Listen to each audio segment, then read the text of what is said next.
Hello बच्चों, आज के क्लास में जो हम डिस्कस करने जा रहे हैं, देखिए वर्क और एनर्जी पर डिस्कस कर चुके हैं। ये पावर की बात, ये तो छोटी बात है, इसको डिस्कस करेंगे। और फिर आज प्रॉब्लम से रिलेटेड कॉन्सेप्ट पर हम बात करेंगे कि इसमें वर्क पावर एनर्जी में किस किस तरह का प्रॉब्लम बनता है। सभी को हम टाइप वाइज डिस्कस करेंगे। इसमें मेजर रूप से 5-6 तरह का प्रॉब्लम बनता है, सभी पर हम बारी बारी से डिस्कस करेंगे। तो आइए सबसे पहले हम पावर की बात कर लें। देखिए पावर बेसिक कॉन्सेप्ट है जो आप जानते हैं। Rate of doing work is known as power. Rate of doing work is known as power. काम करने का जो रेट है, दर, मतलब पावर ज़्यादा का मतलब है कि आपका काम करने का रेट ज़्यादा होना चाहिए। मतलब काम तो कर ही सकते हैं, लेकिन तेज़ी से काम करना है। क्या करना है? तेज़ी से काम करना है। और एनर्जी की बात जो किए थे तो उसमें है सिर्फ काम करने की क्षमता, है ना, कैपेसिटी टू डू वर्क। और यह है रेट ऑफ डूइंग वर्क। काम करने का दर ज़्यादा होना चाहिए। दर से मतलब है, रेट से मतलब है। तो rate of doing work is known as power. और पावर कैसी क्वांटिटी है? स्केलर क्वांटिटी है। देखिए वर्क, पावर, एनर्जी सभी कैसी क्वांटिटी है? स्केलर क्वांटिटी है। ठीक है, तो पावर स्केलर क्वांटिटी है और इसी से हम लोग डिफाइन भी करते हैं। देखिए rate of doing work is known as power. ये कैसी क्वांटिटी है? Scalar quantity. तो power equal to work by time. W/T कहिए या del W upon del T कहिए, बात एक ही है। और ये कैसा पावर है? ये सभी एवरेज पावर है। कैसा पावर है? एवरेज पावर है ना। और फिर इंस्टेंटेनियस पावर की बात हम इसके आगे करेंगे। तो इंस्टेंटेनियस का मतलब होता है कैलकुलस फॉर्म, और यहाँ पर ये एवरेज पावर की बात है। तो W/T भी फॉर्मूला हुआ, डेल W/डेल T भी हुआ। और पावर इक्वल टू, अब यहाँ देखिए वर्क को क्या लिख सकते हैं? Fs cos थीटा लिख सकते हैं। Work is defined as Fs cos theta या dot product of force and velocity. Work होता है Fs cos थीटा। तो यहाँ पर वर्क के बदले पुट कर दीजिए Fs cos थीटा। तो S/T क्या हुआ? S/T मतलब डिस्टेंस अपॉन टाइम क्या होता है? वेलोसिटी होता है। तो F और S/T के स्थान पर V हो गया, तो FV cos थीटा। तो पावर इक्वल टू क्या आया? FV cos theta. तो अब हम लोग इसको जो डिफाइन करते हैं पावर को, FV cos थीटा।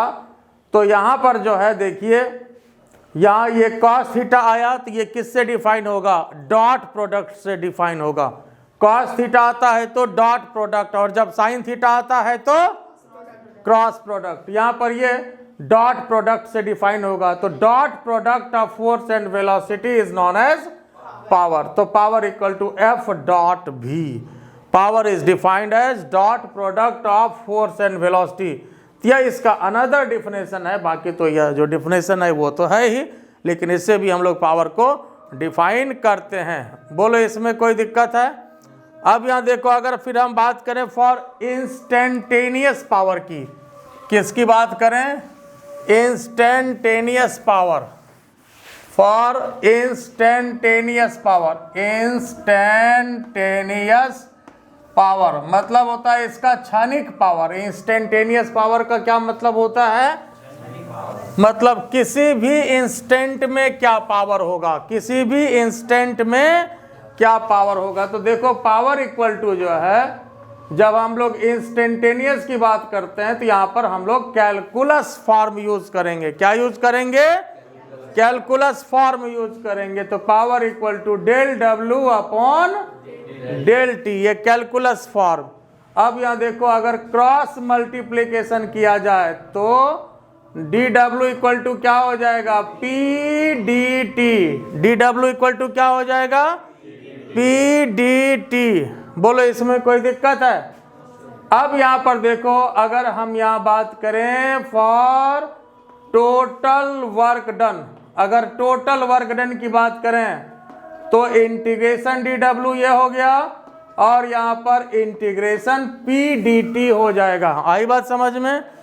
इंटीग्रेशन दोनों तरफ लगा दिया, इंटीग्रेशन dw और इधर क्या हो जाएगा इंटीग्रेशन p dt। बोलो इसमें कोई तकलीफ है, ये क्लियर है? तो integration dw integration p dt, तो इंटीग्रेशन dw की बात करें तो ये w हो जाएगा और इंटीग्रेशन p dt और जनरल लिमिट इसमें पुट होगा t1 से t1 से t2, ये आपका जनरल लिमिट इसमें पुट होगा। तो यह जो है किसके लिए हो गया? इंस्टेंटेनियस पावर के लिए। आई बात समझ में? तो पहले यहाँ तक लिख लीजिए, फिर आगे बात कर रहे हैं। तो अब देखिए, ये पहले समझ गए तो work equal to integration P D T.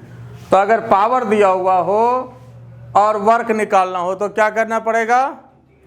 Integrate करना पड़ेगा। पावर दिया हुआ हो और वेरिएबल कंसेप्ट की बात हो या इंस्टेंटेनियस, बात एक ही है। कहीं भी इंस्टेंटेनियस की बात करते हैं इसका मतलब वह वेरिएबल कंसेप्ट पर बात होता है। अगर पावर दिया हुआ हो और वर्क निकालना हो तो क्या करना पड़ेगा? इंटीग्रेट करना पड़ेगा। आई बात समझ में? फिर देखो, अगर आपके पास वर्क दिया हुआ हो और पावर निकालना हो तो पावर इक्वल टू, आपके पास फॉर्मूला होता है dw अपॉन dt। तो वर्क दिया हुआ हो और पावर निकालना हो तो क्या करना पड़ेगा? डिफरेंशिएट करना पड़ेगा, डिफरेंशिएटिंग, है कि नहीं? आई बात समझ में? बाकी तो विथ रेस्पेक्ट टू टाइम का होगा ही, क्योंकि dw/dt है, dt टाइम है, ठीक है?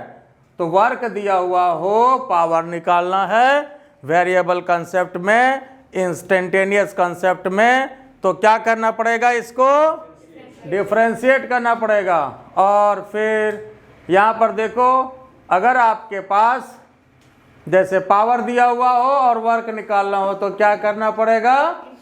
इंटीग्रेट करना पड़ेगा। बाकी तो जैसे dt होता है तो जनरल लिमिट इसका t1 से t2, याद रखिएगा। dt है तो t का लिमिट बैठता है, dx होगा तो x का लिमिट बैठेगा, d थीटा होगा तो थीटा का लिमिट बैठेगा, dv होगा तो, जैसे कल ही जो dv आया था वर्क एनर्जी थ्योरम में, तो v1 से v2 बैठाए थे, है ना? d थीटा होगा तो थीटा का लिमिट बैठेगा।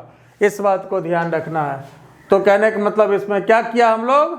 इंटीग्रेट किया। क्या किया? इंटीग्रेट किया। इंटीग्रेटिंग करना होगा, है ना? वर्क के लिए इंटीग्रेटिंग करना पड़ेगा अगर पावर दिया हुआ हो। बात समझ में आया? पावर दिया हुआ हो, पावर से वर्क निकालना हो, इंटीग्रेटिंग, है ना?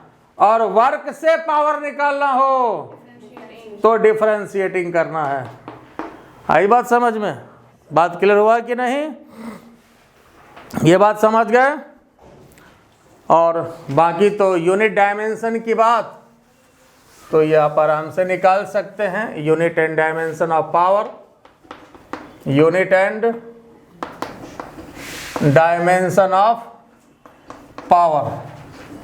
तो फॉर्मूला आपके पास पावर का हुआ क्या? w/t। यूनिट डायमेंशन में सबसे आसान फार्मूला लीजिए, सबसे सस्ता फार्मूला लीजिए। यूनिट डायमेंशन में बड़ा फार्मूला लेने की कोई ज़रूरत नहीं है। किसी भी फिजिकल क्वांटिटी का अगर आपको डायमेंशन निकालना हो तो उसमें जो इजीएस्ट फार्मूला आपके पास हो आप उसको पकड़िए। इसलिए कि यूनिट डायमेंशन चाहे आप बड़ा फार्मूला लें या छोटा फार्मूला लें, आना तो वही है, ठीक है? इसलिए जो सबसे सस्ता फार्मूला हो, जिसमें मिस्टेक का चांस मिनिमम हो, वो लीजिए। तो वर्क का जो डायमेंशन होता है, बोलो तो वर्क का डायमेंशन क्या होता है? ml2 और नीचे t, तो क्या हो जाएगा? ml2t-3, ml2t-3। बोलो इसमें कोई तकलीफ है? ml2t-3, ठीक है? ये इसका डायमेंशन हो गया। और यूनिट की बात करें तो यूनिट क्या हो जाएगा? देखो तो वर्क के लिए क्या होता है? जूल, और नीचे टाइम है तो सेकंड, तो जूल पर सेकंड। आई बात समझ में? जूल पर सेकंड। और इसी को एक वर्ड में साइंटिस्ट के नाम से दिया जाता है पावर का यूनिट वाट। क्या दिया जाता है? वाट, ठीक है? इसी को वाट बोला जाता है, और ऐसे ये जूल पर सेकेंड, ठीक है, जूल पर सेकेंड, और इसी को क्या बोला जाता है, वाट। बोलो इसमें कोई दिक्कत है? और स्पेशल यूनिट ऑफ पावर जो होता है, ऑफ पावर इज HP, जो ज़्यादा फेमस है आप जानते हैं, हॉर्स पावर, है ना, स्पेशल यूनिट है ये पावर का। क्या होता है? Horse power. क्या होता है? हॉर्स पावर, HP, है ना, हॉर्स पावर। और याद रखिएगा 1 HP इक्वल टू, हाँ बिल्कुल सब लोग जानते हो, 746 वाट। हालांकि अप्रॉक्स ही होता है, लेकिन याद रखिएगा 1 HP equal to 746 watt approximately. इसलिए कि कोई भी चीज़ बड़ा पावर का जब हम लोग यूज करते हैं तो वहाँ पर HP का यूज करते हैं, हॉर्स पावर, है ना। इंजन जैसे बोलते हो 5 HP का इंजन है, 1 HP का, 2 HP का। अब सीधा आसान हो गया थोड़ा, 746 वाट ये 1 HP के बराबर होता है, तो 5 HP का होगा तो 5 से इसको मल्टीप्लाई कर देना है, तो उतने का इसका इंजन है कोई भी मशीन का। तो 1 HP इक्वल टू 746 वाट। आई बात समझ में? ये बात क्लियर हुआ?